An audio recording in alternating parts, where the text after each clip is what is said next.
the fear in my enemy's eyes. Listen as the crowd would sing. Now the old king is dead, long live the king. 1 minute I held the key.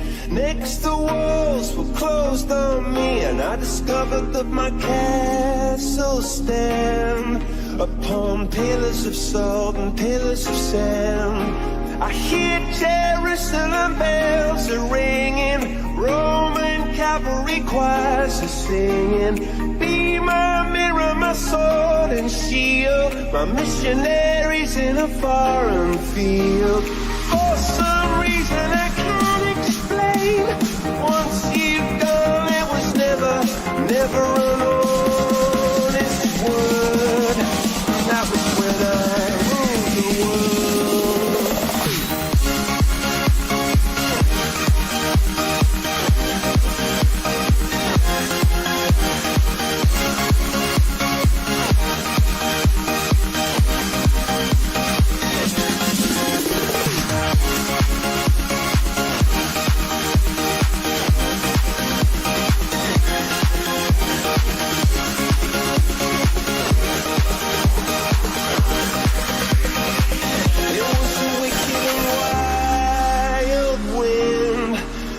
The doors to let me in, shattered windows and the sound of drums.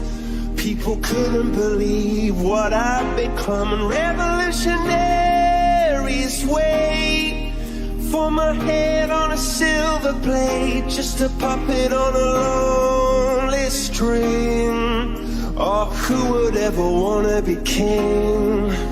I hear Jerusalem bells are ringing, Roman cavalry choirs are singing.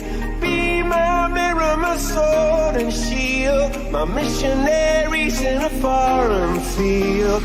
For some reason I can't explain, I know St. Peter won't call my name, never an honest word, but that was when I ruled the world.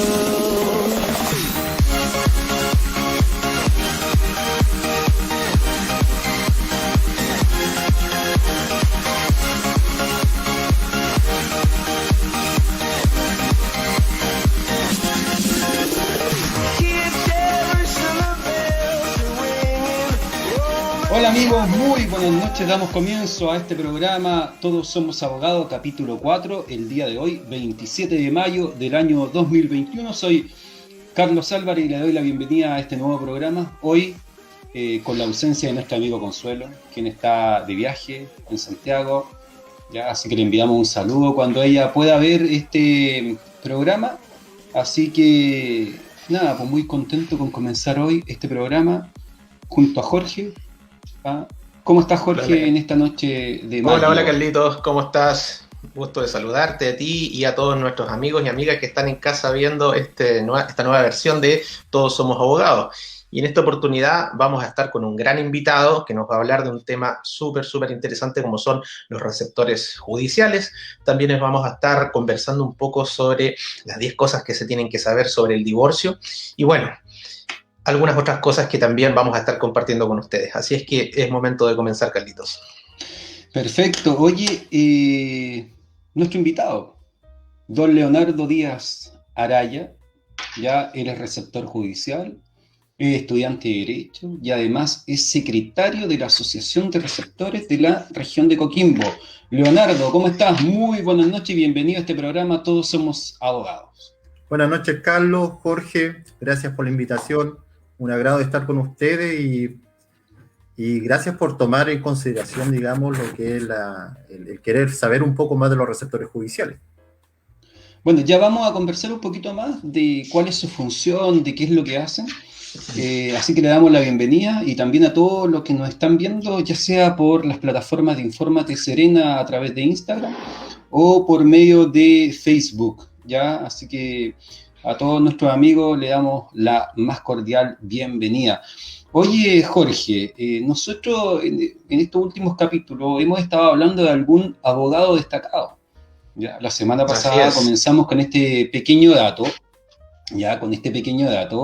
Y ahí hablamos un poco de quién era Arturo Prat, ya como abogado. Hoy vamos a hablar de otro gran abogado, cuál es Manuel Rodríguez, porque por lo demás se cumplen 202 años de su fallecimiento por ahí, porque él falleció un día 26 de mayo del año 1818. Jorge, a ver, cuéntanos un poquito como dato, ¿quién fue Manuel Rodríguez? Bueno, la verdad es que hoy día queremos referirnos a Manuel Rodríguez Erdoiza, no quizás con la visión que se le suele conocer. Se le conoce mucho como el prócer dentro del contexto de la independencia de Chile, como el militar o el guerrillero, pero hoy día queremos descubrir un poco más la figura de Manuel Rodríguez como jurista. Y efectivamente, con ocasión de una nueva conmemoración del fallecimiento, el 26 de mayo de 1818, en las cercanías de Tiltil. La verdad es que Manuel Rodríguez pudo haber tenido un futuro bastante diferente al que terminó teniendo, precisamente si hubiese seguido el camino de las leyes, que es precisamente lo que él había elegido en un inicio, y sobre todo ligado, Carlos, a lo que es la carrera académica, algo que tú y yo compartimos. También en algún instante Manuel Rodríguez se sintió inspirado a ello. Desde muy pequeño ingresó ya al convictorio carolino, el Colegio de San Carlos, muy chiquitito, con 11 años, y ahí ya recibió su primera instrucción respecto de temas como latín, derecho romano y derecho canónico, y que en ese tiempo se le llamaba a este conjunto de conocimientos cánones y leyes en general, y era como una especie de preparación para los estudios universitarios. Estudios universitarios que prosiguió luego ya en la Real Universidad de San Felipe en el año 1799, en donde existe constancia hasta el día de hoy de que era bastante buen alumno Manuel Rodríguez. ¿Ya? Hay constancia de exámenes rendidos por él, y la verdad es que siempre los superó por unanimidad frente a las comisiones que le tocó rendir esos exámenes. Y el 16 de enero de 1807 por fin recibe su grado de bachiller en cánones y leyes. Después, por supuesto, ya inicia todo lo que es la carrera para posteriormente desempeñarse como abogado, pero lo que a él le interesó siempre es precisamente el hecho de seguir la carrera académica, y por eso se presentó prácticamente al mes siguiente de ya haber obtenido su grado de bachiller en cánones y leyes a estos famosos concursos de oposición de antecedentes para poder conseguir una cátedra, cosa que en ese tiempo era bastante complejo porque los juristas que postulaban eran de una talla bastante importante, y ahí se cuenta, por ejemplo, que pierde uno de estos concursos de oposición justamente con Bernardo de Vera y Pintado, que es otro personaje famoso en la historia porque es el creador del primer himno nacional de Chile, del cual todavía se conserva el coro hasta el día de hoy en el himno que cantamos. No obstante, igual lo reemplazó de repente en algunas cátedras cuando Vera y Pintado no podía estar.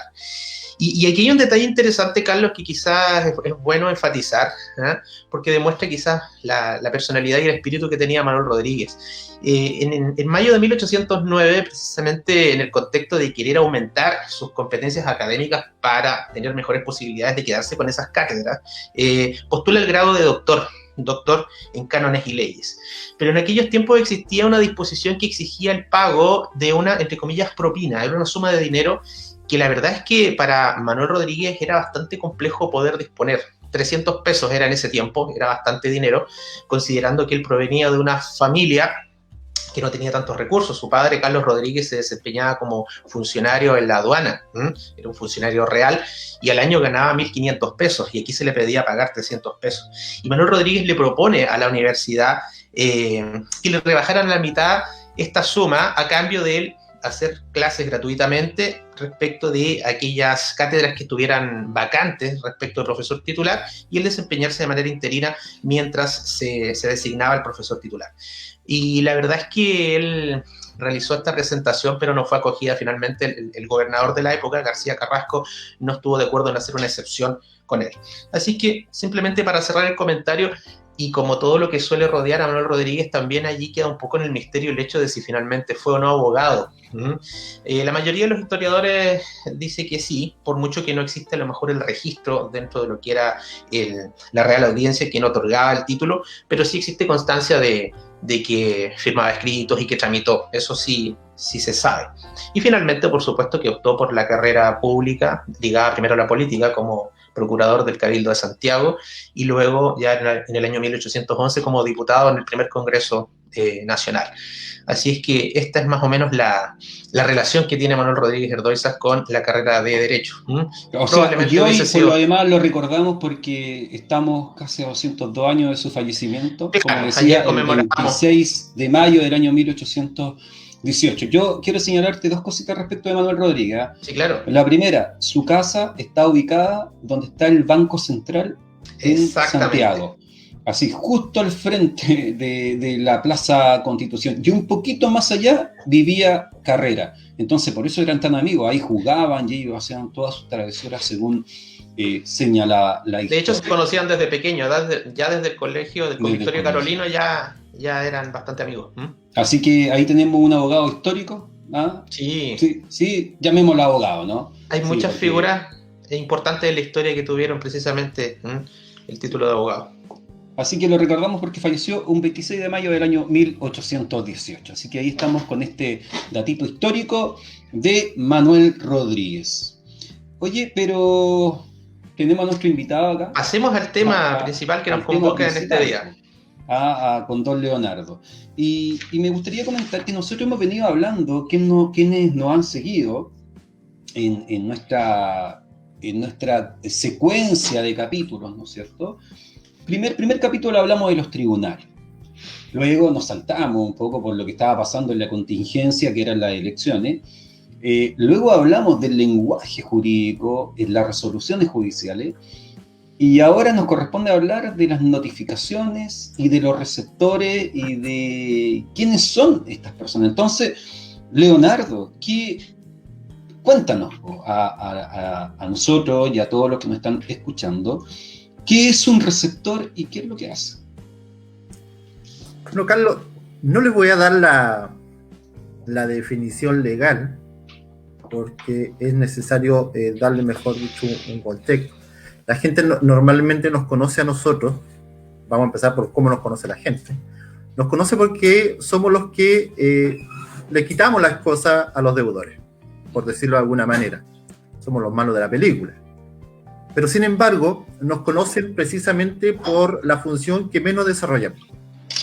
Nuestra función principal es notificar, precisamente fuera de los tribunales de la República, las resoluciones que estos dicten a cada una de las partes. Ahora, técnicamente, nosotros somos auxiliares de la Administración de Justicia, somos ministros de Fe Pública, y en ese contexto, para que la gente lo entienda, los auxiliares de la Administración de Justicia están los abogados, los notarios, conservadores, receptor judicial, procurador del número. Entonces, todos trabajamos en torno a los tribunales de justicia para que estos, finalmente, a través de nuestras distintas funciones, puedan desarrollar, digamos, su actividad jurisdiccional y conocer las causas. Ahora bien, como dije anteriormente, nuestra principal función es notificar. Entonces, cuando nosotros llegamos a las casas de las personas, preguntamos por ellos y le decimos, ¿sabe qué? Vengo a notificarle una demanda, lo siento, lo notificó tal persona o tal entidad. Desde ese momento comienza, digamos, que se une el tribunal, el demandante y el demandado, y comienza propiamente el juicio. Así que, entendiéndolo de esa manera, podríamos decir que dentro del procedimiento, entendiendo el procedimiento como un trencito, nosotros vendríamos a ser el pegamento en cada una de la etapa de un juicio. Por lo tanto, nuestra principal función es precisamente esa, ser este nexo entre lo que presenta el abogado, lo que resuelve el tribunal, se le notifica, y para que las personas puedan eventualmente ejercer su defensa o el derecho que le asigna la ley. Básicamente, eso es lo que hacemos nosotros, pero también nos van a encontrar cuando las personas tienen que asistir como testigos en la parte civil. No nos van a ver ni en los tribunales orales, familia, laboral, solamente los civiles prácticamente, en que nosotros tenemos que tomar las declaraciones. Tomamos la declaración a los testigos, los abogados hacen sus preguntas respectivas y nosotros damos fe de lo que se escribió, lo que dijeron las personas, es lo que está en el documento que antiguamente se cosía a un expediente. Hoy en día se sube a un sistema... A un expediente electrónico, ¿no, Leonardo? Leonardo, disculpa, para indagar un poquito más en esta función que de repente es bastante desconocida para las personas, salvo aquellos que hayan tenido algún tipo de contacto con estos procedimientos judiciales.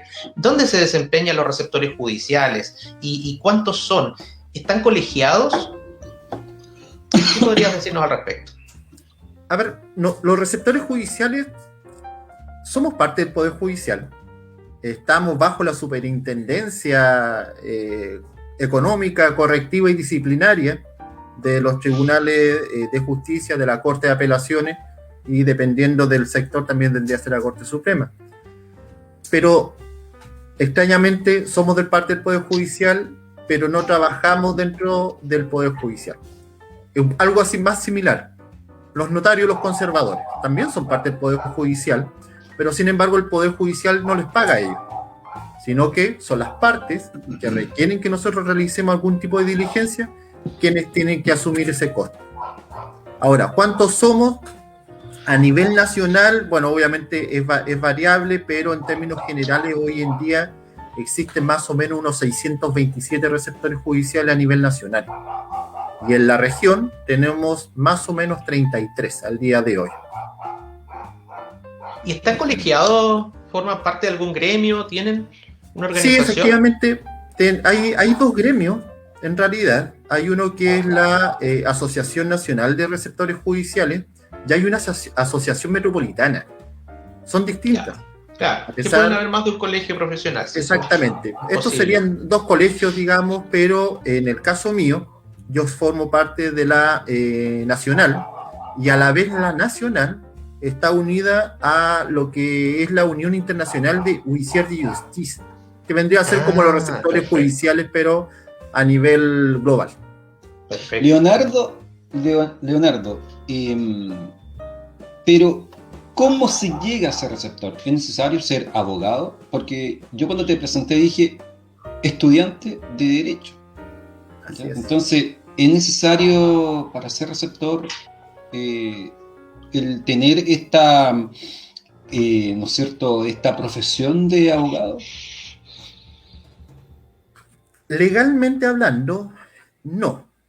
Dentro de los requisitos que se establecen en el Código Orgánico de Tribunales está tener más de 25 años, no tener obviamente ningún tipo de pena aflictiva que cargar. Y además el resto de requisitos es un poquito más genérico, porque en realidad dice y tener todas las capacidades de salud, antecedentes que sean necesarios, pero eso en realidad lo revisa la Corte de Apelaciones, que es quien forma las ternas finalmente para que el presidente de la República, a través del Ministerio de Justicia, elige quién va a ser receptor. Sin embargo, cualquier persona podría postular entonces. Cualquier persona podría postular desde el punto de vista legal. El tema está que hoy en día, con todas las reformas que se han realizado dentro del Poder Judicial, se ha ido buscando precisamente profesionalizar lo que es el receptor judicial, y hoy en día nosotros podemos encontrar una cantidad enorme de receptores judiciales que precisamente son abogados. Leonardo, quiero interrumpirte un ratito, porque es el momento de saludar a las personas que nos están viendo. ¿Ya? Entonces aquí queremos saludar por Facebook a todos nuestros amigos que de alguna u otra forma están compartiendo. A Yor Álvarez, a Valesca Muñoz, que ya es de todas las semanas, ¿no es cierto? A Ana Huerta, quienes nos saluda, a César también, que está todos los jueves de la noche con nosotros, a Juana Cerezo, a Dionis Cerezo, Jocelyn Geraldo nos manda saludos, y Oriana Belén, Judith Olivares, Sofía Pizarro, que nos saluda ahí, María Chilla, y Valesca, como siempre, también Maya Escudero, y Consuelo Ardile también nos saluda desde Santiago, se conectó un ratito a Consuelo, Consuelo. Esos son los que nos están viendo por Facebook. Y por Instagram también tenemos algunas personas que nos están viendo, pero ellos se conectan, entran, así que saludamos a los 7 que están conectados y le damos un cordial saludo porque es mucho más difícil saludarlos a ellos porque... No, claro. Pero ya tiene una pregunta, Leonardo. En este tiempo en que las demandas se realizan de manera virtual, dice Valesca, en su mayoría, ¿los receptores están perdiendo funciones o no? Técnicamente hablando, se supone que íbamos a perderla. Pero sin embargo, con todo este problema que hemos tenido respecto al mundial de la pandemia, el Poder Judicial había creado unidades de notificación que están dentro de cada uno de los tribunales, digamos, reformados. Sin embargo, producto de la pandemia, se detuvieron las notificaciones a través de estos funcionarios del tribunal, y los que tuvimos que soportar la carga de las notificaciones precisamente fueron los receptores judiciales, salvo algunas excepciones que por algún tema de salud no hayan podido hacerlo, pero por ejemplo a mí me toca normalmente notificar causas de familia, laborales, penales y civiles, ni hablar. Claro que sí. Leonardo, recién mencionaba el hecho de que quien paga finalmente los honorarios de los receptores son las mismas partes. Respecto a ese punto, ¿cómo se fijan los honorarios? ¿Se fijan de manera libre por cada receptor? ¿Existe algún arancel? Cuéntenos un poquito de aquello. A ver, existe un arancel, precisamente, tal como lo tienen los conservadores y tal como lo tienen los notarios. ¿Ya? De hecho, el arancel es de la misma fecha. Son todos del año 1998. Ahora, ese arancel lo fijó el Ministerio de Justicia. Bueno, desde el 98 no ha sido modificado, a pesar de que hay una disposición legal que establece que esta arancel se debería haber cambiado de forma anual. Ya. No se hizo. Hubo un momento en que se le pidió precisamente a la Corte Suprema que a través de un fallo administrativo se pronunciase sobre el decreto 593 exento, que claro, es precisamente el que fija el honorario de receptores, y ellos establecieron que debía ser modificado en virtud del IPC, del IPC acumulado desde 1998 a la fecha en que se realizó. En el fondo, reajustar los valores del arancel. Se ha reajustado de esa manera, y creo que fue una de las formas más sabias, digamos, para evitar precisamente una renovación. Leonardo, yo te quiero decir algo. Tus colegas cobran más caro de lo que efectivamente se señala en el arancel. Yo debo decir que tú eres uno de los pocos que cobra el valor de arancel. Que respeta el arancel. Y eso quiero decirlo y quiero destacarlo para todos. Así que quienes tengan una causa, busquen a Leonardo Díaz Araya, porque él efectivamente cobra lo que está en el arancel. Y eso yo lo puedo certificar, ¿ya? Porque nosotros trabajamos con Leonardo y la verdad es que los valores se han reducido bastante. Solo eso puedo señalar. Así que en cuanto al cobro del honorario, una propaganda ahí pequeñita para don Leonardo también, para que los colegas lo puedan... Se agradece, pero sin embargo tengo que hacer una pequeña salvedad ahí. Los honorarios, cuando yo los señalé anteriormente, tienen que ver con lo que son principalmente los juicios civiles, pero no así los penales, los laborales y los de familia no entran dentro de este decreto exento. Además, hay otra dificultad, que es una dificultad más de hecho, en que los receptores judiciales muchas veces, o principalmente, lo que hacemos nosotros es notificar juicios ejecutivos, que de hecho la gente nos conoce por eso. Y en los juicios ejecutivos, quien determina los honorarios no somos nosotros, sino que son los entes financieros. Entonces puede ser que el ente financiero fije el honorario en 50, nosotros queramos cobrar 20 y resulta que el arancel dice 12. Oye, Leonardo, aquí hay una pregunta, te dicen. ¿En qué momento te pagan?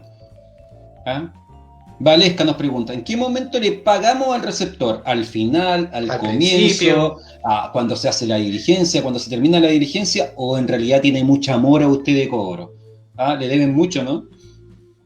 Efectivamente. Efectivamente. Si hay algo que lamentablemente nosotros sufrimos mucho, y esto es una cosa histórica, es la mora en el pago de los honorarios. Y ojo, no solamente respecto a abogados particulares, sino que de instituciones financieras precisamente. No crean que en las empresas, por ser tal vez tener un patrimonio alto, no caen, digamos, en este tipo de mora. Lo hacen y lo hacen bastante. Ahora bien, desde el punto de vista legal, lo que corresponde es que a nosotros se nos pague por anticipado. Ya. Eso, de hecho, lo establece el mismo decreto. Pero, sin embargo, hay personas en el mundo jurídico, para las personas que no están insertas en esto, nosotros trabajamos con la buena fe de las personas. Entonces, cuando un abogado llega a nosotros, y son muchos porque obviamente son de todo Chile, quienes se contactan con nosotros, nosotros suponemos que las personas nos van a pagar una vez que nosotros terminemos de realizar nuestro trabajo. Es mucho más simple y de hecho contablemente es más fácil. Pero sin embargo, en los hechos es distinto. Y generalmente la tendencia hoy en día, en que precisamente hay un sistema un poquito más de desconfianza, es hacer el cobro en forma adelantada. Oye, Leonardo, y en relación a esto, estamos hablando del honorario, pero ¿cuáles son las diligencias más comunes? Si tuvieras que nombrar 5 diligencias para la gente que son las más comunes que ustedes realizan. La top 1, comencemos con la número 5, la 4, la 3 y la sí. última. Ya, lo vamos a hacer en términos televisivos entonces. Top 5. La que menor se realiza, y es la más dura, porque precisamente ahí es cuando nosotros normalmente tenemos algún tipo de amenazas, y cuando hablamos de amenazas estamos hablando inclusive de arma blanca y armas de fuego, es con los lanzamientos. ¿Ya? Esa es la más complicada, de hecho normalmente es la que se cobra más, y es en la cual en la diligencia que nosotros tenemos una obligación mayor ante los tribunales. Esa, digamos, es la que menos se hace, en la más y después, compleja, la 4. serían los retiros. Los retiros de especie. Ahí estamos hablando de inmuebles. De ahí vienes el embargo. El embargo. El embargo. Cuesta hacerlo embargo. Se busca no hacerlo embargo. De hecho, la idea es que normalmente la gente puede... La 2, Leonardo. La 2 serían las pruebas testimoniales. Claro. Y la 1, la que le deja... La número 1, lo que más se realiza, pero ahí voy a tener que hacer una diferencia. Vamos a tener que dividirla en 2. Que son las notificaciones. Sí. Pero la 1B vendría a ser las notificaciones de los juicios ordinarios y sumarios. Y la número uno, vendría a ser los juicios ejecutivos, que corresponden prácticamente entre el 60 y el 75% Leonardo, del total. entonces las inscripciones en el conservador no son tantas como diligencia, poquitas. No, son sumamente pocas. Perfecto, ya. Son como la absolución de posiciones. Perfecto. Leonardo, dentro del contexto de toda la experiencia que puede tener un receptor con todo esto, y sobre todo el tema de los lanzamientos, me imagino yo, el retiro de las especies, ¿qué anécdota podría comentarnos? ¿Alguna situación que le haya parecido particular, quizás por el riesgo que nos estaba manifestando, o no lo sé? ¿Qué nos podría compartir respecto a su experiencia? Se ríe solo el Leo. Se ríe Son solo. tantos, debe pensar, ¿no? Habría que ser un top 1000. No, sí, hay mucha historia, especialmente cuando uno va acumulando años de experiencia. Sí, hay mucha. Pero vamos con lo que es más entretenido en realidad. Claro. En ese tiempo yo era receptor judicial de Ovalle y tenía que notificar en un pueblo cerca de Combarbalá. Estamos hablando de más o menos enero, febrero, 37, 40 grados. Claro. Y andaba buscando a una persona que tenía que notificarle una demanda, y imagínense usted encontrar una dirección en un pueblo, sumamente difícil, y me iban diciendo, más allá, perfecto. En eso entro a la casa que supuestamente era donde vivía esta persona, el típico halo, porque no había puerta, en realidad había una cortina como de conchas, ya. Y me aparece una mujer vestida con baby doll, con encaje, muy bonito, colocando su mano en el marco de la puerta de una manera bien sensual, Sugerente. bien sugerente. Pero ese no es el problema, en realidad. El tema está que la señora más o menos tenía como 80 años. Ok. Sí, Bueno, sí. más o menos tenía como ese Notable, lado. notable como Pero anécdota, además en todo cuente caso. con quién andaba usted, pues, don Leonardo.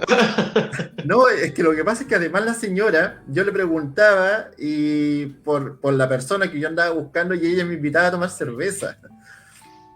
Entonces, Wow. fue un poco incómodo. Fue Pero un usted poco incómodo. está en servicio, en cumplimiento de su función pública, así es que Claro, no. por supuesto. Yo le dije, no puedo. No, pero en esa Leonardo. oportunidad andaba con mi hermano y junto con mi señora que me Ah, estaban esperando en el auto. ya. Ninguna posibilidad. Leonardo, y llevándolo a un terreno mucho más serio, cambiando absolutamente de tema, ¿quién fiscaliza los receptores? ¿Tienen algún tipo de supervigilancia o fiscalización? Sí, por supuesto. Digamos que la fiscalización más directa es precisamente la de la ciudadanía, la de las personas, por cuanto ellos tienen la posibilidad que en el caso de que consideren que nosotros estamos realizando alguna diligencia fuera de la ley, ojo, no es que les moleste, debe ser fuera de la ley, tienen todo el derecho para hacer el reclamo pertinente, ya sea en el tribunal o ante la Corte de Apelaciones respectiva. Ahora, dentro de ese mismo marco, legalmente quienes tienen la superintendencia correctiva sobre nosotros son los tribunales de justicia en el cual nosotros hayamos realizado la diligencia y la Corte de Apelaciones. O sea, pero ustedes no son tan libres porque usted para poder asistir a este programa, nosotros lo invitamos y usted tiene que efectivamente informar a su superior. Así es. En De este hecho, yo caso, para estar el día de hoy con ustedes pedí la autorización a la presidenta de la Corte de Apelaciones y bueno, si estoy aquí es porque precisamente me la concedió. Sí. Claro. Oye, Leonardo, ya en razón del tiempo, vamos con la última pregunta, que es bien especial porque en Chile se ha vivido un proceso de cambio que ha sido paulatino. Comenzamos el año 2000 con la reforma procesal penal, luego los tribunales de familia, los tribunales laborales, los tribunales tributarios, y usted recién habló de un tema que las notificaciones están siendo por funcionarios de carácter público de los tribunales, ¿no es cierto?, que están en un centro de notificaciones. ¿Qué les depara a ustedes con la entrada en vigencia de la reforma procesal civil que se viene en un tiempo más? La respuesta en este momento es súper simple, no lo sabemos. No hay ningún tipo de... O sea, lo explico de otra manera. Para el público en general, se viene un proceso precisamente de reforma en el Código Procesal Penal, o sea, disculpe, civil. Civil, sí. Entonces, ¿qué es lo que sucede? Que en el Código de Procedimiento Civil aparece el receptor judicial. En este nuevo código, que será procesal civil, aparece la figura del oficial de ejecución. Lo más probable es que todo esto termine precisamente con este personaje que vendría a ser el oficial de ejecución. El tema está que debe existir un reglamento que señale quiénes van a ser oficiales de ejecución o quiénes van a cumplir esa función. O qué requisitos tiene que cumplir el funcionario o la persona. Cumplir, exactamente. Entonces, todo eso hoy en día está en nuestro Congreso Nacional y lamentablemente no podríamos, digamos, decirle más allá de eso hoy en día cuál es la situación en la cual nosotros quedaríamos. Sin embargo, y con esto, digamos, para terminar, digamos, la idea, sin embargo, existen algunos estudios que han señalado que debiesen ser personas más o menos como que tuviesen cualidades como los notarios, como los liquidadores concursales. Hay otros que plantean que deben ser los receptores judiciales y hay otros que en realidad plantean que además de tener esos requisitos tendrían que tener otros tipos de requisitos más de organizativos y tener un grupo de personas trabajando para ello que el proyecto de ley está contemplando, digamos, más o menos unos 3, que en el fondo vendría a ser un asistente, un abogado y alguien contable. O sea, se acerca más a lo administrativo y se aleja de lo jurisdiccional, la función del oficial de ejecución, dicho de esa manera. Exactamente, lo que pasa es que, a ver, la idea que está copiando Chile es la del procurador español, que tiene más o menos ese sistema. Sin embargo, nosotros los receptores judiciales nos gusta más la idea del huissier de justice francés. Francés, sí. Exactamente. No nos gusta tal vez mucho el alemán, que es más como sociedades que realizan, digamos, este tipo de gestión. Entonces, se aleja en demasía, digamos, con lo que nosotros normalmente conocimos, digamos, aquí en Latinoamérica. Entiendo. Pero claramente tiene que haber también una modernización de lo que son los receptores. Pero también pasa porque justamente se va a reformar el procedimiento, entonces claramente tiene que haberlo. Y debe ser un tema también para ustedes dentro de la asociación, creo, ¿no? Sí, por supuesto, por supuesto. Pero hay algo que hay que tener en consideración. Yo recién les señalaba que cada vez más en nuestra labor hay abogados. Por lo tanto, podemos decir de que hoy en día los receptores judiciales está entrando gente que tiene las cualidades, que están calificados, y además con la experiencia que se va obteniendo en el transcurso del tiempo, podríamos ser perfectamente unos continuadores, digamos, en la primera etapa de este proceso. Bien, oye, súper interesante conversar con Leonardo. Interesantísimo. El tiempo de ir cerrando el bloque. Leonardo, te damos las gracias por haber participado en esta noche con nosotros. Espero que todas las personas que nos están viendo por Instagram y también por Facebook hayan quedado súper claras con la función que ustedes cumplen. Siempre se hace poco el tiempo, teníamos preparadas muchas más preguntas, sin embargo, por un tema de tiempo no la logramos cumplir. Yo te doy las gracias. Consuelo de aquí de Facebook te manda un saludo enorme también. Dice mi receptor preferido. Se agradece, un saludo a Consuelo. Jorge, últimas palabras para don Leonardo. Sí, por supuesto, Carlos. O sea, muy, muy interesante. La verdad es que en este programa el tiempo vuela, se nos hace súper cortito precisamente por lo interesante de la posibilidad de conversar de estas cosas tan necesarias respecto a la función del receptor judicial. Así que muy agradecido, Leonardo, y bueno, las puertas abiertas para una próxima oportunidad para seguir profundizando también estas materias. No, gracias Muy a bien. ustedes, Carlos, Jorge, Consuelo, por la invitación y por Infórmate Serena, digamos, por querer contar, digamos, y poder señalarle y contarle un poco a la ciudadanía, digamos, quiénes somos nosotros. Ahí te mandan saludos a Maya Escudero, dice saludos a todo Leonardo y muy graciosa su historia de la señora. Con eso terminamos en este bloque, no se vayan, volvemos en un ratito. Así que vamos y volvemos 2 minutitos al corte y terminamos.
bloque de corte. Saludamos a nuestros auspiciadores, como siempre. Abogados Coquimbo, Abogados Serena, Abogados de Derecho Inmobiliario, Adaro Propiedades, quienes nos acompañan todos los días jueves y hacen posible que este programa salga al aire. Hoy nos falta Consuelo para que haga las 10 cosas que debes saber, ¿ya? Pero en su reemplazo estará Jorge, ¿ah? Jorge Villalón y don Leonardo, que nos va a estar acompañando. Leo, prenda su micrófono nomás y ahí nos va acompañando, y si tiene alguna duda, por favor, no algunas preguntas también. Es un invitado especial. Jorge, vamos a comenzar entonces. Contémosle a nuestras personas que nos están viendo, ¿no es cierto? Que hoy vamos a hablar de las 10 cosas que debes saber sobre el divorcio. El divorcio, ¿ya? Exactamente, Carlos. La verdad es que aprovechando que Consuelo por esta semana nos ha dejado, ¿no es cierto?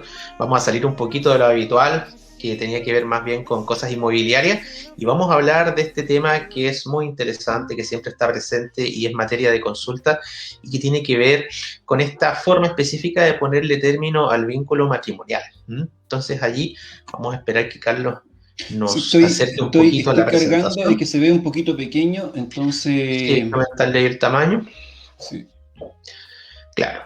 Siempre hay bastantes consultas sobre el divorcio. La verdad es que ya han pasado bastantes años desde la modificación a la ley de matrimonio civil, y comúnmente las personas suelen hablar más bien de la ley de divorcio, y en realidad lo que existe o lo que existió en su minuto fue una modificación a la ley de matrimonio civil para incorporar esta causal que, la verdad sea dicha, ya estaba incorporada, al menos nominalmente, desde hace muchísimo tiempo, pero era un divorcio más bien de carácter semántico, porque lo más importante del divorcio no existía, y me refiero a lo que es la disolución del vínculo matrimonial. En su tiempo existió lo que se denominaba el divorcio temporal, el divorcio perpetuo, pero que dentro de sus efectos no contemplaba el término del vínculo. Jorge, ya estamos viendo la presentación, entonces sí, podemos comenzar con las 10 cosas. Así que podemos ver la número 1, dice ¿qué es el matrimonio? Para que le contemos a las personas. Sí, así es, Carlos. La verdad es que si vamos a hablar del divorcio, no podemos hacerlo sin que previamente tengamos claridad respecto de a qué pone fin. Y a lo que pone fin es precisamente el vínculo matrimonial. El matrimonio hasta el día de hoy se sigue definiendo en el Código Civil, en el artículo 102, como un contrato solemne que en el fondo liga a un hombre y a una mujer de manera actual e indisoluble, y la palabra indisoluble sin perjuicio del matrimonio sigue estando presente en la definición, y básicamente con 3 finalidades: vivir juntos, procrear y auxiliarse mutuamente. Como yo decía recién, la modificación que se realizó en su minuto tiene que ver más bien con el tema del vínculo. Antiguamente no existía más que las causales de nulidad para poner término al vínculo matrimonial. Pero de repente, cuando no existían esas causales y simplemente lo que se pretendía era ponerle fin al matrimonio por estas cosas que son tan comunes hoy en día, rupturas, llevarse mal las parejas, no existía la posibilidad. Y eso surge posteriormente cuando se incorpora como causal el divorcio. Ahora bien, pasando al segundo punto, ¿qué es el divorcio? Es una forma, es una causal de terminación del vínculo matrimonial en virtud de una declaración de un tribunal de familia, en este caso, por sentencia judicial. Y esta causal, la verdad es que tenemos que analizarla bajo distintas posibilidades, distintas eventualidades. Como en términos generales, el divorcio en sí es una manera de poner término al matrimonio, pero a su vez opera en distintas modalidades. Carlos, no sé si puedes bajar ahí un poquito la presentación para... Sí, ahí estamos. ¿Cuáles son los efectos del divorcio y los requisitos? Antes de entrar a distinguir ahí los distintos tipos de divorcio, hay que dejar claro los efectos que tiene, sea cual sea en principio la modalidad y las causales específicas. Por supuesto que lo primero que se le pone término es a los derechos y deberes recíprocos de los cónyuges, y ahí podemos citar algunos como el deber de fidelidad, el deber de cohabitar, el deber de socorro mutuo, y también hacia futuro, ¿no es cierto? Desde el momento en que está ya firme y ejecutoriada la sentencia y que declara el divorcio, tampoco se deben alimentos, dejan de ser causantes de pensión de alimentos mutuamente. Y también pone término al derecho a ser heredero. El derecho a suceder termina también junto con el matrimonio por el divorcio. Ahora, respecto de los bienes, respecto a la situación patrimonial, también dependiendo del régimen, se disuelve el matrimonio o se le pone término, y también consecuencialmente se disuelve la sociedad conyugal en su caso. O bien, si el régimen patrimonial que se ha pactado es el régimen de participación en los gananciales, también se le pone término. Ahora bien, pasando a los requisitos, la verdad es que la ley contempla dos tipos de divorcio, lo que se denomina el divorcio remedio y el divorcio sanción. Dentro de lo primero, generalmente las personas conocen este divorcio como el divorcio por cese de convivencia, cuando las personas ya no viven juntas, han cesado esta convivencia y no se ha vuelto a reanudar, tenemos el divorcio cuya causal es el cese de la convivencia. Y ahí, en ese caso, tenemos la posibilidad de que, por una parte, dependa de un solo cónyuge o se requiera, en el fondo, de la voluntad de ambos. Ahí estamos hablando del divorcio unilateral o el divorcio de mutuo acuerdo. Pero en ambos casos se va a requerir del transcurso de cierto plazo, que va a variar precisamente en función de si es unilateral, ¿ya?, o si es de mutuo acuerdo. En el caso del mutuo acuerdo se requiere menos plazo, tiene que ser un cese de convivencia superior a 1 año, y en el caso del divorcio unilateral, ya a partir de 3 años de cese de convivencia la persona está en condiciones de poder solicitarlo. Y en el caso de las otras causales, más bien el divorcio culpa tiene que ver con incumplimiento, por una parte, de los deberes mutuos básicos del matrimonio, o también transgresiones graves respecto a los deberes con los hijos en común. Yo te diría que respecto de esa causal, la del divorcio culpa, dices tú, sí, ¿no? La del divorcio culpa, la infidelidad es una de las cosas más difíciles de poder probar, porque claro, ahí podríamos caer en la prueba ilícita, porque ¿cómo al final, cómo compruebas que efectivamente alguien te ha sido infiel?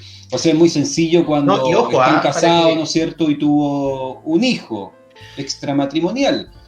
Pero tiene que ser una transgresión, Carlos, disculpa, tiene que ser una transgresión grave y reiterada, ¿verdad?, aquí al deber de fidelidad. No bastaría una cosa puntual, sino claro, que tiene que ser una transgresión ¿qué grave y es lo que podría reiterada? ocurrir, ¿no es cierto?, que yo pusiera una cámara en un lugar determinado, y si ese lugar es un lugar privado, el juez podría entender que hay prueba ilícita porque ha sido tomada sin mi consentimiento y Claro, está con vulnerando mi vulneración de garantía. derechos fundamentales. Exacto. Entonces Sí. hay que tener mucho ojo con eso, y es súper difícil, y va a depender mucho también del tribunal y del juez que te toque. Así es. Ahora, así ¿cuántos es. tipos de divorcio hay, Jorge? Y un poco ya lo señalaste en el punto anterior. Sí, la verdad es que había comenzado yo a señalar esa diferencia. Pudiésemos decir que en los hechos, del punto de vista de los requisitos, la verdad es que son 3. Los 2 primeros que aparecen allí en la imagen tienen que ver con el divorcio por cese de convivencia, pero se diferencia justamente en el requisito de la voluntad que se requiere, si es uno o ambos, y en el tema de los plazos, que ya lo señalé recién. Y el divorcio por culpa no requiere de cese de convivencia, ¿ya? Esa es una particularidad importante de destacar, pero sí, quizás, dependiendo de la causal concreta, va a ser más complejo de poder acreditar, y son litigios mucho más disputados. Claro, mira, y aquí llega una cierta cosa que debe saber la persona, que es: ¿debo pagarle algo a mi cónyuge al divorciarme? Y aquí se habla de cónyuge, no se habla de mujer o de hombre, porque Exacto. por regla general siempre pensamos que es la mujer la que en esta situación debiera, ¿no es cierto?, el hombre pagarle a la mujer. Pero hoy en día, como están las cosas y como las mujeres cada vez están mucho mejor desde el punto de vista económico, quizás se dé la situación inversa, y sería la mujer quien debiera pagarle al hombre. Entonces, efectivamente, Carlos, la ley lo que señala aquí de manera genérica es una referencia al cónyuge, ¿ya? No se hace distinciones si es el hombre o la mujer. Y este derecho a solicitar compensación económica es tan importante que el juez, en el momento, ¿verdad?, de la audiencia preparatoria, le tiene que preguntar precisamente a los cónyuges si se han sido informados sobre este derecho, ¿ya? Porque no siempre las personas tienen conocimiento o pueden llegar sin haber hecho esta solicitud. Y básicamente, ¿qué es la compensación económica?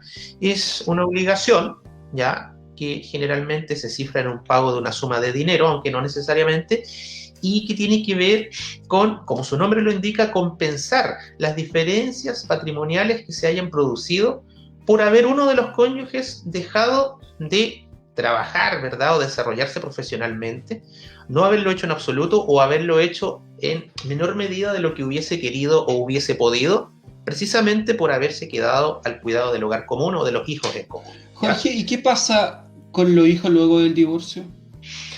La situación de los hijos, bueno, allí hay que mencionar que la filiación no se altera producto del divorcio primeramente, y las obligaciones que cada uno, marido y mujer, tengan con sus respectivos hijos en común, tampoco va a quedar de lado o afectada por el tema del divorcio. Y por lo tanto, las obligaciones de pagar alimentos, el tema del cuidado personal y, por supuesto, como ya no van a vivir juntos estas dos personas, la relación directa y regular, lo que antes se conocía como el derecho a visita, tiene que ser regulado.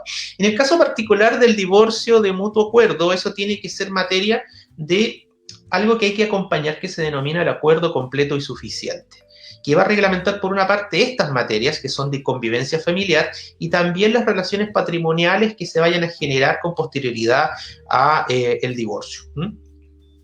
Entonces, aquí, ¿qué pasa con los bienes? Y aquí va con una pregunta que nos hacen desde Instagram. Y con el divorcio, ¿cuándo se unieron con participación en los gananciales? ¿Qué es lo que pasa ahí? Entonces, ¿qué va a pasar con los bienes dependiendo del régimen patrimonial, Jorge? Claro, la situación de los bienes va a depender del régimen patrimonial que hayan tenido los cónyuges, ¿ya? La situación más simple es precisamente si han optado por la separación total de bienes. En el caso que hayan optado por la sociedad conyugal, que suele ser la mayoría de los casos muchas veces, se termina el matrimonio, producto del divorcio, se disuelve la sociedad conyugal y se forma una comunidad de bienes que se tiene que liquidar. Básicamente esa es la situación. Con posterioridad al divorcio. Exactamente, esa materia es de competencia, ¿verdad? Pueden ser incluso los mismos cónyuges lo que puedan hacer de común acuerdo vía escritura pública esa liquidación de la sociedad conyugal, de la comunidad que queda, ¿verdad? Después de la disolución de la sociedad conyugal. Jorge, No es materia de competencia. ¿y si están separados totalmente de bienes, o sea, cada uno administraba sus bienes durante el matrimonio? En ese caso, salvo el evento de la compensación económica, la verdad es que no hay mucho más que regular. Y en el caso que preguntaban allí por Instagram, la participación en los gananciales, bueno, al terminar el matrimonio se pone término al régimen y por lo tanto aquí hay que hacer el cálculo y la compensación de los patrimonios y ver cuál fue el cónyuge que obtuvo más ganancias que el otro, lo que va a generar precisamente un crédito por la diferencia. En el fondo, o sea, podríamos entender, por ejemplo, para explicarle a la gente que tenemos... Sí. Al inicio el hombre tiene 10 millones, la mujer tiene 5, luego con el correr de los años, ¿no es cierto?, y del matrimonio, la mujer termina con 15 y el hombre sigue manteniendo los mismos 10, entonces respecto de los 5 millones que se generan como diferencia, se reparten parte igual. Claro, se genera un crédito, ¿verdad?, por el 50% de esa diferencia, exactamente. Para que ahora, preguntas más prácticas. ¿Cuánto dura el juicio? La verdad es que aquí vamos a dar ciertos plazos que son relativos, digamos que son plazos mínimos, y vamos a hacer la prevención de que cuando hablamos de plazos mínimos estamos tan solo considerando la tramitación ante el juzgado de familia, en una primera instancia, ¿ya? Los divorcios que pueden ser más cortos, relativamente hablando, son los de común acuerdo, que muchas veces lo que más tarda es que efectivamente llegue la audiencia, y en la medida que se cuente con toda la prueba, inmediatamente uno podría salir de esa audiencia ya con la sentencia dictada. Ahora, Jorge, para acotar una cosa, de común acuerdo 2 meses es un plazo que nosotros señalamos, pero si nosotros le explicamos a la gente, esto debiera comenzar con una demanda, se cita una audiencia, y en esa audiencia, que es de, ¿no es cierto?, de principio preparatoria y de juicio, ¿no es cierto?, sí. Ambas, debiera dictarse una sentencia que establece el divorcio. Pero hubo en su momento, cuando comenzaron los divorcios, la famosa divorcio express, que lo realizó una jueza, que se demoró 10 días en divorciarse. Sí, se dieron esos fenómenos, la verdad. Pero eso no es la tónica hoy en día, para decirle a la gente en su casa que no es la regla. Pero hoy en día, la verdad que con el tema de la pandemia y todo aquello, todos los procesos son mucho más lentos, por eso nosotros señalamos 3, 2 y 3 meses también para los divorcios.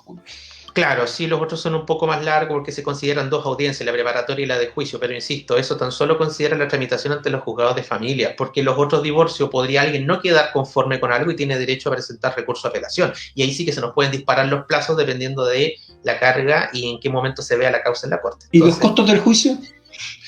También aquí hay que dar cifras aproximadas, ¿ya?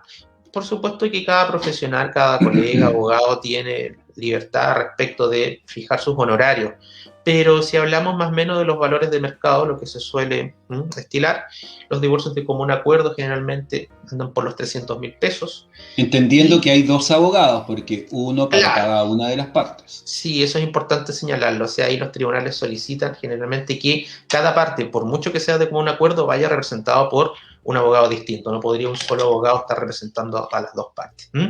Y ya en el divorcio unilateral o por culpa, los valores parten en los 500.000 pesos y podrían sufrir incrementos, sobre todo cuando se trata de juicios bastante más disputados, ¿verdad? Sobre todo cuando existen compensaciones económicas, en cuyo evento incluso podría también parte del honorario pactarse como cuota lite, es decir, un porcentaje de la suma final que se obtenga como compensación económica. Oye, y siempre importante esta última parte, po. Asesórate con Por expertos supuesto. en materia judicial. Así es, ¿Ya? Entonces siempre. ahí Para siempre todos somos problemas. abogados para poder compartir la presente historia. Y esas son las 10 cosas que deben saber del divorcio. El divorcio. ¿Ya? Del divorcio en familia. Muy bien, amigos. Entonces, si le dejamos abierta la posibilidad de hacernos preguntas en estos 3 o 4 minutitos, ya había una. Sí, había una Valesca pregunta. nos había preguntado para que ahí Para nuestro amigo invitado. Leonardo nos pueda contestar. ¿Qué son los lanzamientos? Dice. El embargo no es el retiro de las especies porque los nombraron como dos trámites diferentes. A ver si le puede aclarar qué es el lanzamiento y el embargo no es el retiro de las especies. O sea, son 3 cosas diferentes, la verdad. La verdad Efectivamente, es que muchas cosas diferentes. son 3 actos procesales distintos, digamos, si lo decimos en términos jurídicos. Sí, son 3 cosas totalmente distintas. El embargo propiamente tal es aquel en el cual va el receptor judicial y anota los bienes que se encuentran en el domicilio, digamos, del demandado. Solamente se anotan, se levanta un acta y este se sube al sistema del Poder Judicial. Esos bienes quedan en poder, digamos, del demandado para que posteriormente se haga el retiro, digamos, salvo que las personas lleguen a algún acuerdo con la parte ejecutante o demandante en estos casos. El retiro de especies es una gestión que es posterior precisamente al embargo, que consiste precisamente en que el listado que se hizo previamente va al receptor judicial y se los lleva. Estos se llevan al martillero y el martillero es el encargado de rematar, digamos, estos bienes. Y el lanzamiento ahí ya es diametralmente distinto y para entenderlo o para que todos nosotros lo podamos entender, imagínense ustedes un juicio de arriendo en que alguien no haya pagado, digamos, el canon durante un determinado tiempo, se le demanda, etcétera, termina el juicio, hay una sentencia, etcétera, y esa persona se tiene que ir del lugar y no se quiere ir o no se va dentro del periodo que el tribunal ordenó que se realizara.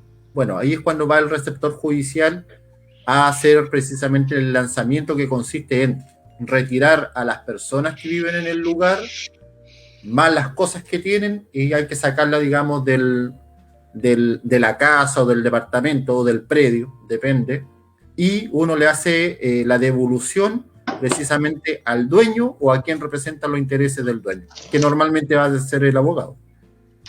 Claro que sí. Jorge, Dígame. Valesca nos pregunta, tú sabes que ella nos pregunta siempre.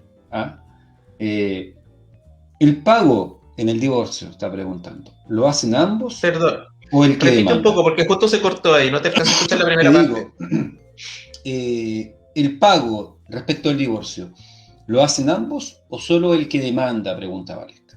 El pago de que estamos Del hablando del divorcio honorario, como juicio, claro. de los honorarios. Claro. Ya, bueno, ahí generalmente cada uno tiene que asumir el pago en principio, ¿no es cierto? Si estamos hablando de un divorcio unilateral, eventualmente podría haber un tema de condena en costa que finalmente haga recaer esa obligación sobre alguno de ellos en particular. Pero si estamos hablando de un divorcio de común acuerdo, generalmente cada parte tiene que pagar a su respectivo abogado. O el que tenga más ganas de divorciarse. Al final, claro, termina eso siendo lo que condiciona en la práctica quien asume finalmente la obligación. o no, Sí. o efectivamente pagar a aquel que quiere divorciarse. Bueno, Claro, tú te quieres divorciar, en el de mutuo acuerdo suele pasar eso. En los otros cada uno ahí ve. paga el suyo. Exacto. Saludamos entonces a Irene Carvajal también, que se conectó. ¿Y a quién más me falta por saludar? A Maya Escudero ya la saludé. Y a Jocelyn Arancilla también. Ah, y a Francisco Adaro, que también nos había mandado un saludo. Ah, mira, Francisco también. Francisco Adaro dijo: saludos, estimado amigo, felicitaciones. Así que también los saludamos ahí a todos ellos. Y Judith nos hace la pregunta, dice: si después de separarse de hecho y la mujer compra una casa bajo el artículo 150, dice, ¿qué pasa con el inmueble si se quiere divorciar? Claro, es que ahí hay que distinguir otras figuras. La verdad es que siempre se habla mucho del divorcio tan solo, pero nuestra ley de matrimonio civil contempla otras situaciones. Y en principio, para que estemos hablando de alguna modificación de los regímenes patrimoniales, la separación de hecho, que en principio no surte mayores efectos, sino que la separación judicial, que eventualmente podría ahí poner término a algún tipo de régimen como la sociedad conyugal. Ahora, si lo que está planteando ella es comprar dentro de lo que se llama el patrimonio reservado a la mujer casada, la verdad es que eso, precisamente como el nombre ya lo indica, implica que la mujer va a poder administrar con separación del marido, que suele ser el jefe, ¿no es cierto?, de la sociedad conyugal según la ley, y eventualmente cuando el matrimonio ya termine y se ponga fin a lo que es, se disuelva la sociedad conyugal, allí el patrimonio de ese bien que se adquirió con dineros propios de la mujer se va a consolidar para ella en la medida que ella termine renunciando a los gananciales. Es esa la condición que pone el legislador para que en el fondo ese bien que se adquirió bajo esa modalidad, digámoslo así, bajo el régimen de patrimonio reservado, ya quede definitivamente si tuviéramos que para ponerlo ella. con un ejemplo, sería esto, Jorge. Una mujer, ¿no es cierto?, compra su casa, en este caso, por ejemplo, Judith, que preguntaba. Judith compra su casita, ¿no es cierto?, con su trabajo, con sus remuneraciones, ¿no es cierto? Se señala dentro de la escritura que es mediante el artículo 150. Se tiene Cuando que ella se quiere expresar. divorciar, ¿no es cierto?, ella lo que tiene que hacer es decir: me voy a quedar con esta casa, yo no quiero nada de ti, hombre, ¿no es cierto? No quiero nada de ti y me Se quedo renuncia a con... los gananciales, exacto. Eso es lo que Jorge intentó señalar en conceptos mucho más técnicos, ¿ya? Bueno, estamos terminando el programa. Sí, José, estamos en el tiempo. por favor, os saluda a José, que es nuestro director, que se porta muy bien, para que nos empiece a colocar la musiquita, porque ya está llegando la hora de decir adiós en Adiós. este capítulo número 4, ¿ya? Así que, don Leonardo, palabra al cierre. Un minutito para que pueda despedirse. No, solamente volver a agradecer, digamos, la invitación y la preocupación por saber un poco lo que hacemos nosotros los receptores judiciales. Y no somos los malos de la película, simplemente cumplimos con las órdenes y las resoluciones emitidas por los tribunales de justicia. Y por último, cuídense todos, estamos en un periodo de pandemia. Un abrazo a todos. Jorge, Perfecto. palabra al cierre. Sí, la verdad es que hemos tenido un extraordinario programa con temas súper interesantes y ha sido un gusto poder compartir una vez más con Carlos, con Leonardo en el día de hoy y con ustedes en sus casas. Así es que también me sumo a lo que acaba de decir el receptor Leonardo en términos de que hay que seguir cuidándose, a no relajarse con el tema de la pandemia y bueno, nos estaremos viendo en el próximo programa. Oye, yo también me quiero despedir, pues ya ahí cuando ya siento la música de fondo. Ya salió la Esa música. canción hermosa que elegimos como cortina. Despedirme de todos nuestros amigos, de la gente que nos siguió por Instagram. Esperamos que empecemos a hacer una comunidad mucho más grande. Nos comentan y dicen: caen gotas de lluvia en la ciudad, así que a lo mejor se nos viene y se nos va pasando un poquito el frío con estas gotitas de lluvia.